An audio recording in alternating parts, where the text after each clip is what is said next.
You could be the least creative, worst photographer ever to walk this planet, but if you have really good business skills, you can still be successful. I'm a big believer in not relying on Facebook ads to book out my schedule.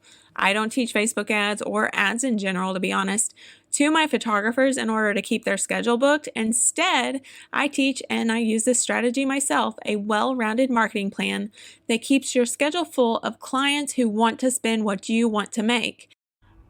I'm Tracy Lynn, a boudoir photographer and business coach, and I'm obsessed with helping photographers out of their ruts, sticking points, and holdups, and helping them find their way to the business of their dreams. Back in 2016, I left my job as an overworked dental hygienist and built a 7-figure boudoir business working just 30 hours a month. Every week we chat about photography, pricing, marketing, and all things business. Join me as we uncover your path to sustainable success so you can find more fulfillment in a balanced life, all with a camera in your hand. This is the Sustainable Freedom with Photography podcast.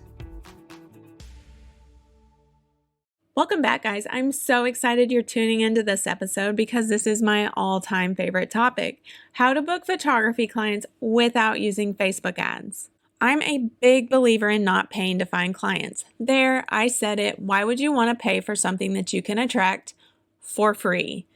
I prefer free organic leads, and what I mean by that is leads that come in from places like Google, your blog, signing up for your email list, referral from other clients, referrals from other businesses, word of mouth, seeing you in the right places at the right time on social media and everywhere else.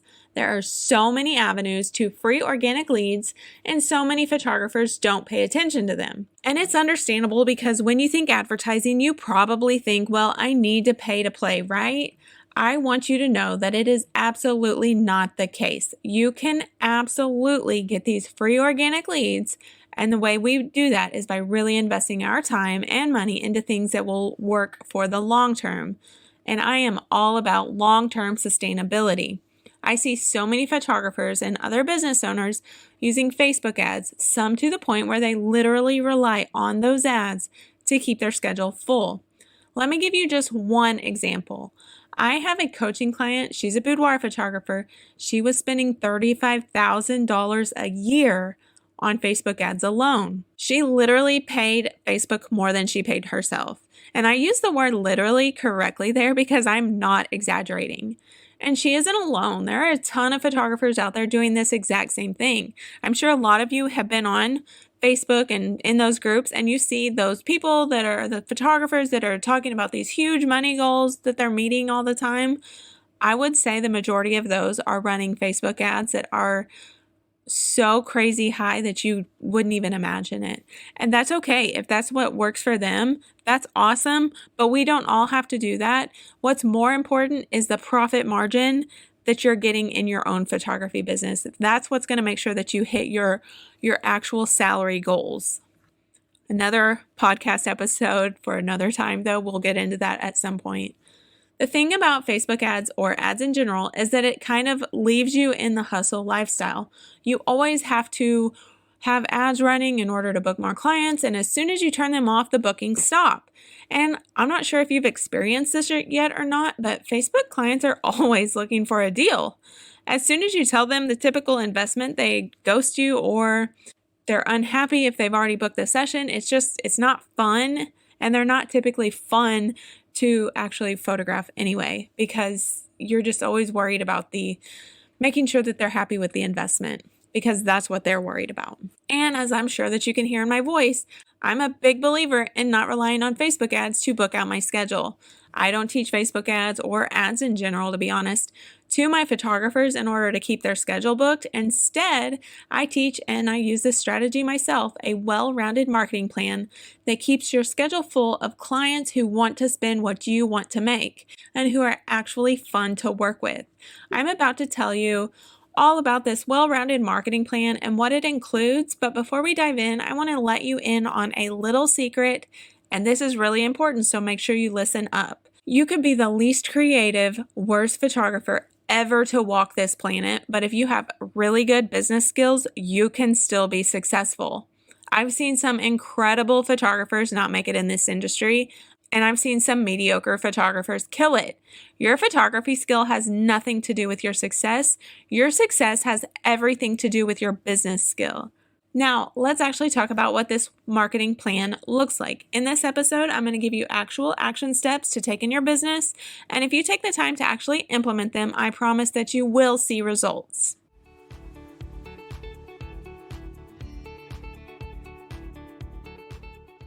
Let's talk about number one, which is marketing with other business owners. I love this specific marketing strategy because it is so effective.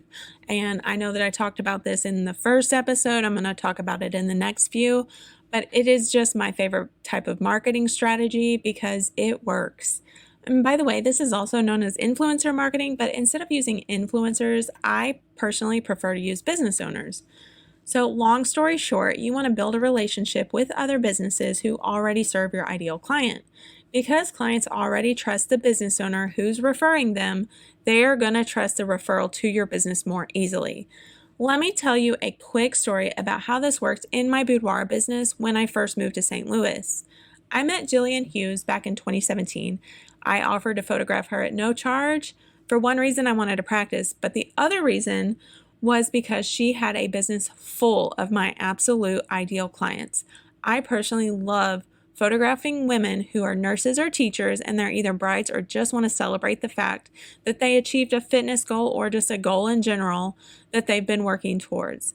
And that's exactly who her clients are. Anyway, after our shoot, we built a relationship, created a special offer, and since the very first shoot, she sends me 10 or more clients every single year without fail. I'm also a client of hers as well, and you can check her out at STL_momshell on Instagram if you ever need an amazing fitness coach. She is awesome, so extremely supportive, and she's definitely I just work with her virtually, and she has changed the way my body looks. I may not have lost weight, but I've definitely gained muscle and toned up. I can't say enough about her. Not an ad. I just love her so much. So imagine if you found just 10 of these businesses to refer to you every single year. And if you nurtured those relationships, you could easily book out your schedule on this type of marketing alone. And I know that 10 new businesses, that sounds like a lot, but just think of it as like 10 new friends that you get to also build business relationships with. It's so I can't say enough good about how awesome this type of marketing plan is. So here's your first action step. Make a list of businesses where your ideal client frequents. Begin building a relationship with that business owner.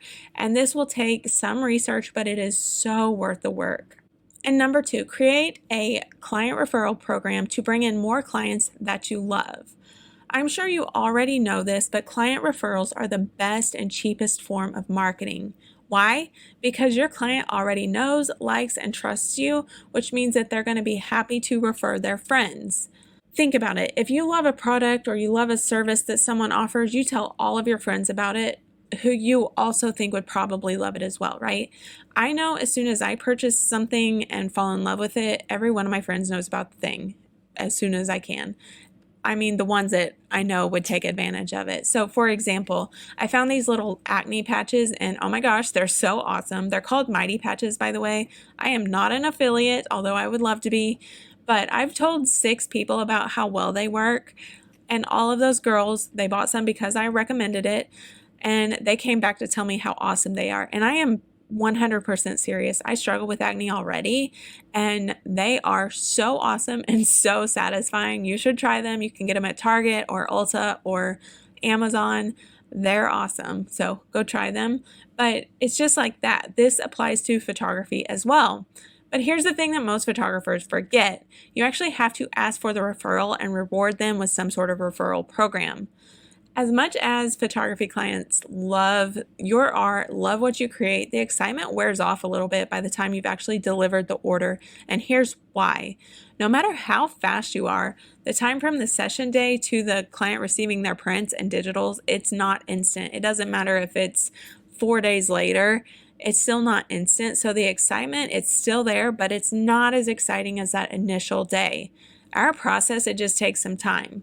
So you have to actually remind the client that you would love to work with more clients just like them, kind of butter them up, you know? but not everyone is looking for a photographer at the same time. So, like my acne patches, they're cheaper, they're little, they are something that every girl needs probably at least monthly, if not more often. So, it's different with photography. Photography clients are not looking for a photographer all the time. It's more like a yearly thing, or even every other year, or less often, to be honest. Yes, they will refer you when and if their friends ask, but they're not just out there telling everyone about you unless someone asks. But all that being said, last year during a small workshop that I hosted, I ran a challenge. One of the challenges it was for photographers to actually reach out to past clients and ask for referrals. Just in doing this one thing, sending a quick email, one of my photographers booked 6 sessions. If you have a $1,500 sales average, that's an extra $9,000 by simply reaching out to past clients who already know and love you. And that's worth it, right?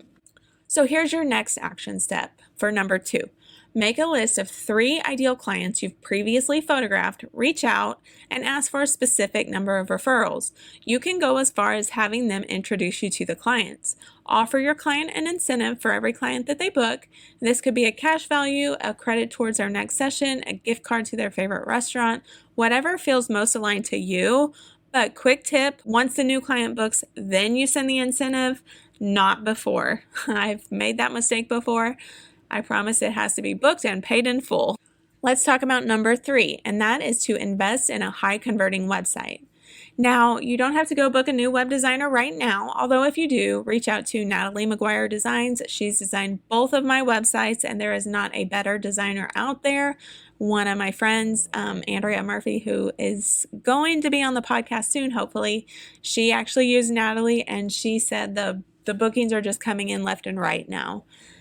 But you don't have to invest in a web designer immediately. You can also go the template route. And in that case, I of course have another recommendation. In Our Media has designed a template exclusive to my clients. To get access, just DM me on Instagram at It's Tracy Lynn and let's chat. A mistake photographers make is thinking that their website is just a business card, a place to send potential clients to show them your portfolio. But I can't say this enough, your website is so much more than a business card. By definition, a high converting website leads visitors from the most important element to the second most important to the third, and so on. A low converting website, on the other hand, that leaves visitors to fend for themselves. Your website should have the end goal in mind of the client booking the session. What do they need to know in order for that to happen? Do they need to land on the home page, then learn about the experience, then look through the investment page? But what if they don't book a session? What do you want them to do instead? Do you want them to sign up for your email list, follow you on Instagram, join your private Facebook group? Back when I first built my photography business in St. Louis, I had a hard to navigate website with so many pages that it wasn't obvious where I wanted my website visitors to go next. It was basically a website with really pretty pictures on it, so a business card. I really wish I had a screenshot of what it used to look like, but I'm way too embarrassed to actually keep evidence of that. So when I hired Natalie to redesign it, I done away with that and have never looked back. So anyway, the work I had to do in order to get a client to book was unreal. I was definitely not growing my email list, and the bounce rate was pathetic because they didn't even know how to book a session or where to contact me to ask me how to book. That's how bad it was. So here's your action step.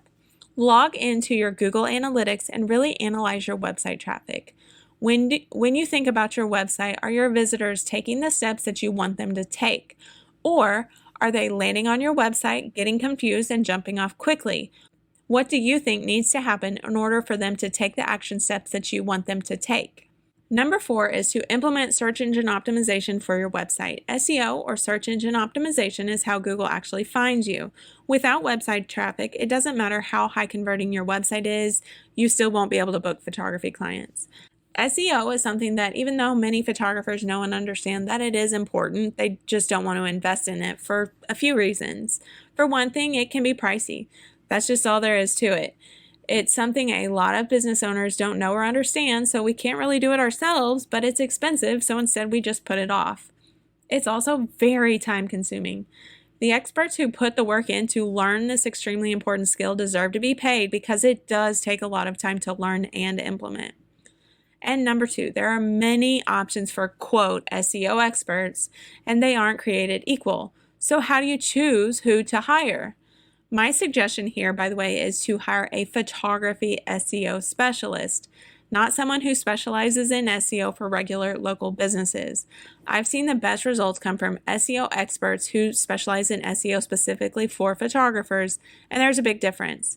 The third thing is, with SEO, you don't get instant gratification with fast results. You won't see the ROI as soon as you invest, so many photographers just put it off. And then they put it off and they put it off until it's been years and they've gone without it for so long. So what's a few more years? And that means that they continue to hustle to find clients and book clients, or they will eventually have to invest in those Facebook ads. And I mean, that's why you're here listening to this episode. You're trying to avoid running Facebook ads and relying on them to book out your schedule. So there are courses out there that teach you how to DIY your SEO. And if you have the time and you want to go that route instead, that's great. It's such an important skill to learn so that as you update your website, you can be confident you aren't breaking the SEO that you paid for. In my TLC photography marketing course, I have an overview of exactly what needs to be filled in, but it's not quite as in-depth as some of the courses out there that I've seen. So here's your action step for this. This one is a bit harder because if you don't actually know how to do your search engine optimization, well, you really just can't do it. So what I'm recommending instead is to research what SEO is so that you understand why you need it, and you will also know who to look for when you're ready to hire. Another action step, if you don't already have it set up, is to set up your Google Analytics and your Google Search Console so that it is ready when you are ready to hire this out or do it yourself. And number 5, start an email list. Email marketing is very underutilized in the photography industry. So with an average ROI of $38 to every dollar spent, it far surpasses the average Facebook ad ROI of $4 to every $1 spent. And yet photographers still prefer Facebook ads over email lists. And this is because it takes work up front. The results are worth it. Let me tell you why. I began my email list back in 2017 with only my past clients on the list. It was a slow start, but now I have just over 3,000, that's as of early 2022, on my Boudoir email list. And this list is how I sell out my 2 annual sales each year in less than 24 hours. And by the way, annual sales are much different than flash sales. I have an episode planned out on exactly why coming soon. Typically, within 24 hours of opening the sale, I've sold out my limited sale sessions. Here's an important tip though. You want to make sure that you aren't selling to the list all year. That's a good way to get unsubscribes. Instead, you're nurturing them, giving them tips and tricks to make sure their session with you is amazing. And this works because it gives them all the information they need to know in order to book the session without needing to actually do a consultation with you over the phone, in person, or on Zoom. We all hate those things. I know that I personally absolutely dread them. And that's why I do everything that I can to avoid them. Another important tip in your email list, as often as you can, send them back to your blog or your website. The more time they spend on your website and blog, the more likely they are to book a session, especially if your website is built to be high converting, as we discussed a few minutes ago. So how do you actually get them on your email list? I personally recommend a freebie in the form of a session guide with a welcome sequence. But we all get enough spam emails, so no one is going to really just hand over their email address without some sort of incentive. A dollar amount off of their session fee is typically the best incentive. So do you feel comfortable offering $25, $50, or even $100, knowing that with a good email list and the nurture sequence, these leads will likely turn into clients? I know I'm personally okay losing a small amount of money to make $2,500, which is my sales average. So here's your action step. Outline a freebie and incentive that you're comfortable offering in exchange for an email address. Then get to work.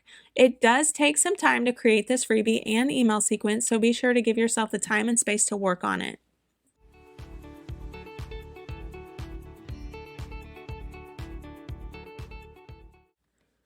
I want you guys to really understand and know that Facebook ads are not the end-all be-all to advertising. The 5 marketing strategies that I outlined today can actually be used in any industry in order to attract the right clients with free organic leads. So let's review them real quick. Number 1, build relationships with other businesses who already serve your ideal client. Because clients already trust the other business, they will trust a referral to your business. Number 2, create a client referral program to bring in more clients that you love. Client referrals are the best and cheapest form of marketing. Your clients already know, like, and trust you, so they will be happy to refer their friends. But you have to remember to actually ask for the referral and reward them with some sort of referral program. Number 3, invest in a high converting website. It can be a designer or a template. Your website is so much more than a business card, so make sure your website reflects this. When a potential client lands on your site, they should be taken on a journey to go from browser to buyer as quickly as possible. Number 4, optimize your SEO or search engine optimization, which is how Google finds you. Without traffic, it doesn't matter how high converting your website is, you still won't be able to book photography clients. Number 5, start an email list because it's never too late. It does take a bit of work up front, but the results are so worth it. I hope this episode helps you understand that there are ways to find and book the right clients without Facebook ads. I promise that these strategies work because I've used them for the past 7 years and I still use them to this day in my own boudoir photography studio. And my current photography coaching clients are using them in their own businesses as well. All right, guys, I know that was a lot, and I totally understand if you missed some of it or if you were driving and you didn't have time to actually take notes. So I've created a downloadable PDF of this strategy, and I've linked it in the show notes. And by the way, I would love to connect with you on Instagram. You can find me at It's Tracy Lynn, and don't be scared to reach out either. I'm always in my DMs. I hope you enjoyed this episode of the Sustainable Freedom with Photography podcast. If you loved it, be sure to rate and follow so that you never miss an episode. They drop every Monday, and I can't wait for you to tune in next time. Until then, have an awesome week.